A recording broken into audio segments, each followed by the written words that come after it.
Hello, xin chào tất cả các bạn đã đến với kênh của mình luôn nha. Thì sẵn hôm nay có nhiều anh em kêu em là giải đáp mấy cái thắc mắc độ về nuôi cá rồi như thế nào, cho cá nó ăn như thế nào đó. Thì sẵn hôm nay quay lại cho anh em xem luôn nha. Thì đầu tiên là có mấy bạn kêu mình tư vấn lại là về vấn đề mà cho cá lóc ở size mini thì cho nó ăn như thế nào và chăm như thế nào luôn á.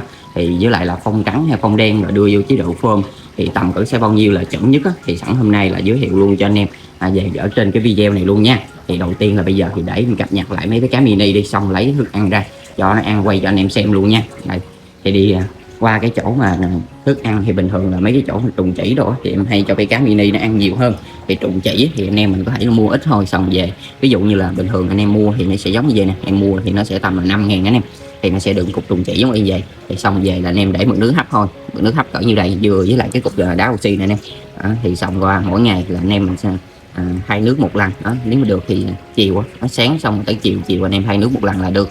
Còn riêng về cá mini thì anh em muốn chơi mà kỹ đảm bảo an toàn nhất thì giống như bình thường nè, em sẽ trữ nước trong mấy cái thùng xốp giống như vậy nè, nó trữ xong rồi sủi oxy đó, nước thì nước giếng hoặc nước máy gì cũng vậy, mình trữ mình sủi oxy luôn cho nó mau ổn định cái nguồn nước hơn. Rồi xong rồi anh em mình trước khi mà sử dụng anh em mình có thể test nước lại một lần nữa để cho cái chất lượng nước mình được ok anh em, thì cá mình nó cũng sẽ được ok hơn. Còn riêng về mấy cái cá thì cá size nhỏ với là cá mini thì cũng vậy luôn, nhưng mà mini thì mình chơi mình kỹ hơn một xíu là được nha. Còn bây giờ thì tiến hành là lấy mớ trùng chỉ này ra, xong rồi quay lại mấy cái cá mini cho anh em xem luôn tình trạng của mấy cá nó như thế nào rồi. Sẵn cập nhật lại luôn cho anh em xem luôn nha. Xong rồi giới thiệu luôn cho anh em mấy cái trả lời mấy câu hỏi rồi của mấy anh em đầu bữa giờ hỏi nè. Đấy. Đây đi ra tới cái chỗ quay đây cho anh em. Đấy, thì sẵn cập nhật lại luôn cho anh em xem luôn mấy cá mini này nha. Cá này thì hôm nay là tình trạng nó cũng đã lớn rồi nè, nó cũng đã to hơn lúc đầu rồi. Đấy, anh em thấy không, để vị trí cái chỗ là như vậy nè, ánh sáng nó đủ, cái rong nó mau phát triển lắm. Đây mấy cá này nay nó dạng lắm. Hình tượng đâu cho ăn dí heo luôn. Đây riêng về mấy cá mini anh em mình chịu khó hút trùng chỉ là mau lớn, xong rồi một tuần anh em thay nước một lần là quá đẹp. Giống như vậy em hiện một ngày em sẽ cho nó ăn một cục giống như vậy nè anh em, nó sáng tới chiều. Còn nếu mà cá nó size to thì em sẽ cho ăn cục to hơn, tại vì hồi sáng là em đã cho nó ăn rồi anh em, nhưng mà cái này đen hết rồi thì nên là sẵn cho nó ăn thêm vô. Đấy anh em thấy không. Nếu mà anh em mà chơi mà kỹ thì anh em mình chơi thì nếu mà riêng về có lớp nền giống như vậy nè nha, là anh em mình phải để một cái dĩa hoặc là nó có cái chung để anh em mình bỏ trùng chỉ vô, cái rộng để bỏ trùng chỉ anh em bỏ vô cho cá mình ăn nó đỡ được rút vô trong cái lớp nền này hơn. Rút vô trong lớp nền thì nhiều khi là cá nó ăn không hết á, anh em nuôi một con hoặc hai con gì nó ăn không hết đó anh em, thế nó lắng xuống lớp nền rồi xong rồi nó làm cho ảnh hưởng tới chất lượng nước. Tại vì mấy con trùng chỉ mà anh em không có sủi oxy đồ nó không ok, là mấy con trùng chỉ nó sẽ hẹo rồi xong rồi nó nằm ở dưới lớp nền á, thì đa phần là cái lớp nền đó nó sẽ bị làm ảnh hưởng tới cái chất lượng nước của mình anh em. Nên là anh em mình có chơi thì mình chú ý luôn nha. Nếu mà đang chơi qua mấy cá mini đó thì nếu mà mấy con cá size mini này đi thì hút trùng chỉ, một là anh em có thể hút trùng chỉ nè. Nếu mà cá anh em đang nuôi từ size 23 giống như bây giờ mấy con cá mà size 23 độ được nhiều anh em bán cá người ta bán ra, với lại cá bây giờ nó cũng rẻ anh em, nên là mấy anh em độ hay mua về mấy con cá size 23 độ thì anh em mình có thể chơi qua trùng chỉ. Rồi sau khi mà con cá nó tầm cỡ cái size là 7-8 trở lên thì anh em có thể cho nó ăn sâu nè, hoặc là cho nó ăn tôm nè, hoặc là cho nó ăn trùng. Nếu mà tôm thì anh em mình cắt nhỏ ra, còn trùng thì anh em cũng có thể cắt nhỏ ra luôn cho nó ăn, cho nó mau lớn hơn nha. Nếu mà được thì anh em mình có thể cho nó ăn qua mấy loại đó. Còn nếu mà dế thì nếu mà anh em có mấy con dế nhỏ anh em cho ăn qua cũng được. Nói chung là anh em cho ăn thì nhớ là phải đảm bảo được con cá mình nó ăn và nó tiêu hóa được tốt nhất có thể, thì lúc đó con cá mình nó sẽ mau lớn hơn nha. Nếu mà riêng về thay nước thì một tuần em sẽ thay nước một lần, nếu mà được anh em mình cũng có thể chơi qua cái cách đó luôn nha. Đó thì là có cái câu hỏi mà nãy giờ em trả lời cho anh em á, là cái câu hỏi mà nuôi cá như thế nào để cho nó mau lớn.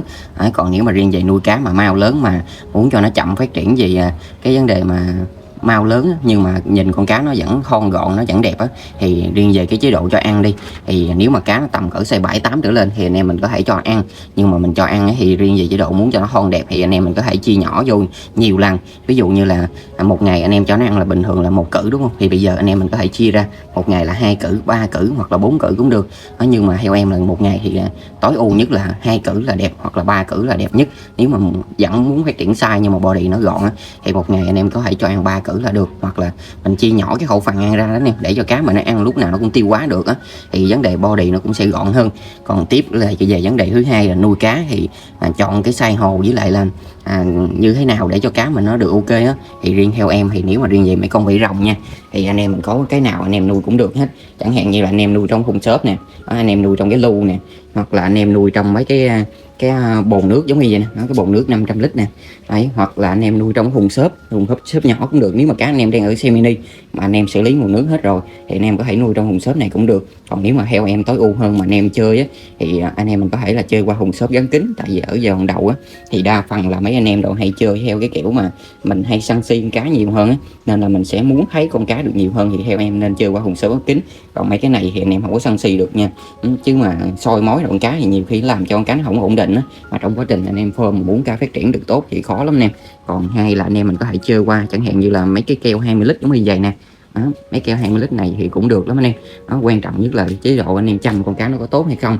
Còn riêng về trong mấy cái keo này thì đa phần là mấy con cá của em thì nó sẽ dao động ở tầm cỡ 25 đến 27 sang, thì bắt đầu cái giai đoạn đó thì con cá mà nó sẽ đứng sai là anh em, nó không có phát triển nữa, thì anh em mình có thể đưa lên hồ kiến. Còn mà riêng về vấn đề mà trên hồ kiến này đi đó, thì sau khi mà con cá nó tầm cũng cỡ size 20 mấy 30 rồi thì anh em mình có thể chưa đưa vô, là mình đưa vô cái hồ á, thì anh em mà có điều kiện thì anh em có thể chơi hồ 1 mét. Còn không thì có là anh em mình có thể chơi qua cái hồ là 80. Còn nếu không thì anh em mình cũng có thể chơi qua hồ 60 cũng được. Thì ở mấy cái hồ đó thì hồ 60 40 rồi thì mấy con cá cỡ 20 mấy trở lên thì nó sẽ dao động là tầm cỡ size 30 mấy 40, hoặc là nếu mà cái hồ 644 đi thì dao động là cái con cá nó cũng phải được size 40 mấy 45 đến 50, thì nhìn con cá nó sẽ chặt cái hồ, thì anh em mình có thể đổi qua cái hồ to hơn nữa. Còn không thì anh em mình có thể chơi qua cái hồ giống như bình thường em hay chơi nè. Đây nè anh em. Thì cái hồ là hồ 1m2 nè. Anh em mình chia ra làm hai, mình nuôi là cái nó thành được 60 á, thì anh em chơi luôn cũng được. Cái đó thì anh em mình chơi theo kiểu ép size đồ, hiện cá mình nó cũng lâu phát triển nữa nè. Còn riêng về nuôi phong á, thì anh em mình cũng hay bảo là giữa phong trắng với lại phong đen á, thì con cá mình nó sẽ phát triển tốt nhất như thế nào á, thì mình chọn về phong nào là tốt nhất. Còn ở đây là điền theo em nha. Nếu mà riêng về phong trắng thì con cá mình nó sẽ mau dạng hơn, mau hừng hơn em. Rồi mình chăm dưỡng thì trong quá trình chăm dưỡng thì con cá của mình nó cũng sẽ cải thiện được bản màu tốt hơn nè. Nếu mà trong quá trình chăm dưỡng thì về phong trắng, nếu mà lưu ý luôn thì anh em mà chơi phong trắng thì ít nhất là con cá của mình đi nó cũng phải là có được cái cây đèn cho nó chuẩn một xíu. Chứ mà riêng về mấy cái cây đèn mà của anh em nó yếu rồi thì đa phần con cá nó sẽ bị mờ vạch, hoặc là nó nhìn nó nhợt nhạt lắm anh em. Còn nếu mà riêng về phong đen đi, riêng về phong đen thì con cá nó sẽ khó hừng hơn, nó cứ gút ở trong mấy cái phong đen không nó thì làm cho con cá của mình chơi nó sẽ sanh ra nó dễ chán. Còn nếu mà anh em mình hừng quá, mình xử lý nước độ ok rồi thì nó cũng giống như mấy con cá này nè. Nó sau khi mà anh em xử lý nguồn nước đâu đó ok rồi thì anh em chăm dưỡng nó sẽ lẹ hơn, với lại là mình chăm dưỡng mình biết cách đó anh em thì nó cũng đỡ hơn. Đó thì do là mấy anh em mới, thì cái này là em đang chia sẻ cho mấy anh em mới nha, thì anh em mình có thể rút kinh nghiệm mình chơi qua phong trắng đi. Nếu mà mấy con cá ở giòn đầu, mấy con cá size mini chẳng hạn như là mấy con zelo thì anh em có thể chơi phong trắng từ nhỏ đến lớn. Còn riêng về mấy con red á, thì anh em mình có thể chơi qua chẳng hạn như là về phong trắng từ ở mấy con cá ở dưới size 25 á, anh em mình chơi qua phong trắng. Còn nếu mà từ 25 trở lên thì anh em có thể chơi qua một mặt ở phía sau màu đen, hai bên hông màu trắng, để mình giữ được cho con cá mình nó được tối ưu hơn, bản màu nó cũng cải thiện được tốt hơn anh em. Nó cho bây giờ mấy con cá này anh em thấy không, mấy con cá chia chơi màu phong trắng này anh em thấy nhìn nó cam không, dưới đây nữa nè, anh em thấy ok không, đây nè. Đấy, đỏ cam đồ lên luôn, nó cũng tốt hơn nè. Còn khi mà anh em chơi qua phong đen từ nhỏ luôn thì nhìn cá nó sẽ đen lắm, với lại nó cũng sẽ khó cải thiện về bản màu hơn. Với lại là một phần là khi mà anh em chơi thì có nhiều anh em hỏi là nuôi cá thì nếu mà riêng về con zelo hoặc là con red thì mình đưa vô chế độ phơm, thì theo anh thì tầm cỡ size bao nhiêu là mình phơm cá là nó chuẩn nhất. Còn nếu mà riêng về theo em, nếu mà riêng về chơi cá mà về con red đi thì anh em mình nếu mà muốn trải nghiệm về cám, mình cho nó ăn cám rồi luôn á, thì anh em mình có thể cho nó ăn cám từ cỡ size 5, 6, 7 trở lên, là khi mà anh em hùng là mình có thể sử dụng qua mấy cái loại cám luôn cũng được. Nhưng mà theo em mà khuyến khích cho anh em á, thì ít nhất là ở giai đoạn đó mấy con red độ nó chưa có phát triển gì được nhiều, nên là anh em mình có thể chơi là tầm cỡ size 10 trở lên, anh em mình đưa vô chế độ phơm luôn, thì ở giai đoạn đó con cá mình nó bắt đầu nó phát triển đầu lên anh em, thì anh em chăm vô thì nó dưỡng nó sẽ tốt hơn, nó đỡ tốn tiền. Còn nếu mà mấy con dưới size 10 á, chẳng hạn như mấy con zelo này đi, thì anh em mình có thể chơi phơm về vấn đề tích này, nó giống như mấy con cá này nè, thì nó đang ở size 7, 8 lúc em mua thì bây giờ nó cũng được size 8, 9 rồi. Còn con bên đây thì nó đang ở size 7, 8 này. Với lại cái con bên đây cũng vậy luôn, con bên đây thì nó đang ở cái size 7, 8. Đấy, thì mình sẽ chơi về vấn đề tích trước. Nếu mà anh em có ý định mà phơm về vấn đề tích nha, thì anh em có thể chơi qua. Còn tầm cỡ size 10 á, nếu dụ mấy con ở dưới size 10 đi thì nó cũng đâu có phát triển được. Rồi riêng về mấy con zelo thì mấy anh em bây giờ nó đang chuộng về vấn đề tích, thì anh em mình có thể chơi về vấn đề tích trước. rồi tầm size 10 trở lên thì mình sang với lại mấy cái loại cám hỗ trợ về vấn đề viền vảy rồi vô. Còn không thì anh em có thể chơi qua cái cám bình thường mà em hay chơi mà thấy nó cải thiện được á, chẳng hạn như là cám Blegedat đó anh em. Để chrome về vấn đề batic, và trong đó nó cũng có hỗ trợ viền vảy luôn. Nếu mà được anh em mình cũng có thể sử dụng qua. Rồi đây tiếp qua là cái vấn đề mà nuôi cá thì mình có chơi theo cái kiểu mà ép size hay không. Nếu mà riêng về chế độ ép size nha anh em, thì riêng về giống y như là bé cá ở trên đây này, anh em thấy không, con cá tầm cỡ size 15, tầm cỡ 15 mà anh em thấy viền vảy nè, nó full luôn hết rồi. Đấy, anh em thấy quá đã không, quá nét so với lại con cá anh em chăm bình thường. Nếu mà cá chăm bình thường 15 thì không thể nào mà được giống y như cá như vậy. Còn nếu mà riêng về con cá ép size này anh em thấy không, vấn đề body thon gọn từ trên xuống luôn, quá đã luôn. Nhưng mà ép size thì anh em mình cũng phải đưa vô chế độ ăn cho nó hợp lý, với lại là cái chất lượng nước của anh em cũng phải xử lý cho nó tốt. Tại vì con cá thì khi mà anh em cho nó ăn về vấn đề ép size đi thì nó sẽ có nhiều kiểu chơi ép size lắm anh em. Còn riêng về em thì đa phần là em sẽ ép size với lại cám sen với lại mồi tươi thì em sẽ cho nó ăn ít hơn em, với lại là đồ sấy khô á. Cái kiểu như mà đồ tươi thì lâu lâu em cho ăn vô để bổ sung cái dinh dưỡng thôi, với lại một phần là con cá nó ăn nó hấp thu dinh dưỡng nhờ thức ăn, rồi nó sẽ hấp thu dinh dưỡng nhờ nguồn nước nữa. Thì khi mà con cá nó ăn thì anh em mình cũng phải bổ sung thêm một số chất cho cái nguồn nước của cá mình để cho nó cải thiện, nó hấp thu được tốt hơn nha anh em. Nếu mà được anh em mình cũng phải xử lý qua vấn đề nguồn nước, rồi xong mình bổ sung thêm một số chất vô nguồn nước để cho được tốt hơn. Ngoài sử dụng ra mấy cái loại vi sinh ra thì anh em mình có thể là bổ sung khoáng nè, hoặc là mấy loại vitamin nữa anh em bổ sung vô để cho cá mình đầy đủ dinh dưỡng hơn thì nó phát triển được tốt hơn.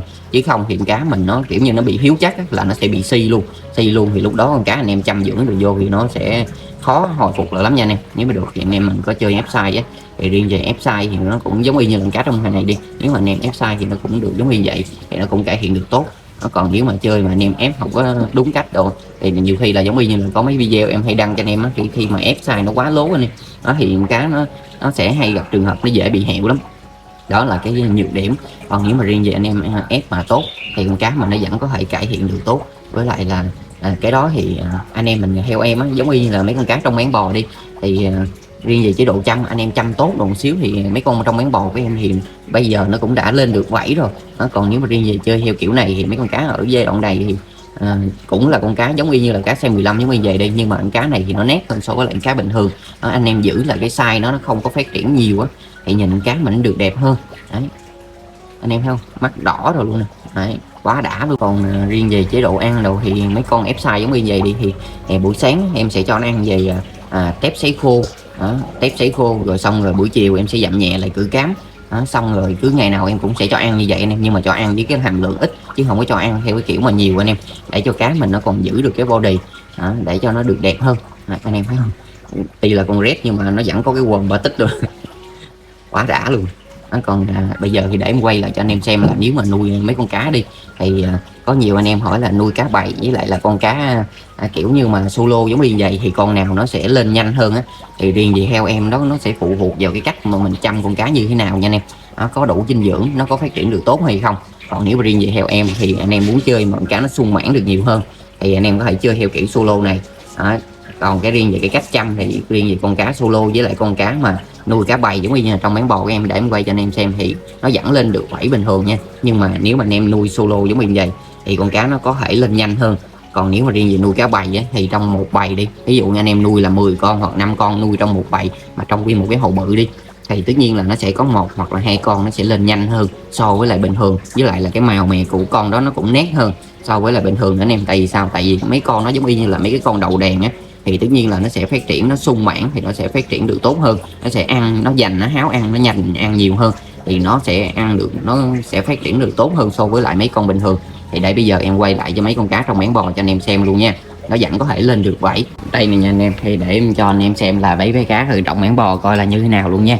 Thì sợ nhiều khi là quay cái này thì nó hơi tối á, quay cho anh em xem nó hơi khó thấy thôi. Chứ mà bình thường là nhìn vô anh em thấy nó dễ lắm. Đây nè, anh em thấy không, mấy cá cực kỳ to luôn. Có cái con mà anh em thấy không, mấy con kia nó đen hơn, còn có con nó vàng hơn. Anh em để ý đó, để quay rõ cho anh em xem. Cái con này nó đã nổ vảy lắm tắm lên hết rồi nè. Đây,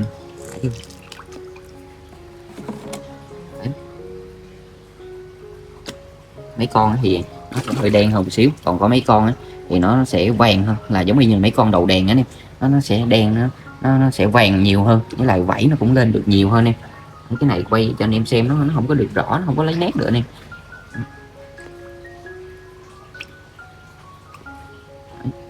Cái này thì em đang cho nó ăn qua là cám cá coi anh em, cho ăn xen với lại mấy cái loại cám hỗ trợ viền vẫy vô. Đấy, tình trạng của cái cá này thì thôi có gì em để bữa nào đi rồi xong em dọn cái này ra, xong rồi bắt mấy cái cá này lên hồ luôn cho anh em xem luôn, quay cho nó rõ hơn nha. Chứ mà bây giờ quay như vậy nè nha, mới vừa hai nước này chắc cũng được 3 bữa 4 bữa mà anh em thấy không, khi mà quay lại nó quận nó đi phân nhiều lắm nha, cái nó làm cho cái nước nó đen lại. Thôi thì để có gì video sau đi em cập nhật tiếp luôn cho anh em xem tình trạng của mấy cái cá này. Chứ mà bây giờ quay nó không có rõ lắm thì mất công rồi, nó lu bu anh em hay nói nhiều lắm đó. Thì thôi thì video nó tới đây nó cũng đã dài rồi, thì hẹn anh em ở video sau đi, có gì em sẽ ra tiếp mấy video là đi quay mấy cái shop cá đồ cho anh em cùng xem luôn nha. Còn bây giờ thì nếu mà anh em thấy video này ok cho em xin một like, một lượt đăng ký kênh để kênh của em càng ngày càng phát triển hơn. Còn nếu mà anh em muốn em làm về chủ đề gì của mấy cái lóc này thì cứ để lại bình luận ở dưới video này nha. Cố gắng em sẽ cố gắng ra thật nhiều video luôn cho anh em cùng xem. Với lại sắp tới là sẽ làm thêm một cái dàn trại để nuôi mấy cá beta bữa giờ mấy anh em hỏi á, nên là sắp tới là em sẽ làm cái dàn trại đó quay lại cho anh em xem luôn như thế nào luôn nha. Bye bye anh em, hẹn anh em ở video sau nha.